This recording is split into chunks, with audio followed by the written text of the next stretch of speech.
श्रावणात येणाऱ्या मंगळवारी जी नववधू असते तिने जवळपास 5 वर्ष मंगळागौरीचं उद्यापन आणि मंगळागौरीची पूजा करायची असते। पहिले 5 वर्ष पूजा आणि 5व्या वर्षी उद्यापन या प्रकारची पूजा असते। मंगळागौर म्हणजे कोण तर पार्वती, अर्थात आपल्या घरामध्ये असलेली अन्नपूर्णा।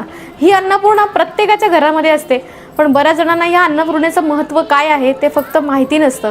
अन्नपूर्णे म्हणजेच आपल्या घरामध्ये आपल्याला अन्न देणारे किंवा आपल्या घरात जे अन्न शिजतं त्या अन्नाला उत्तम चव देणारी देवता म्हणजेच अन्नपूर्णा। आणि या देवतेची जी उपासना आहे ती श्रावणातील मंगळवारी केली जाते।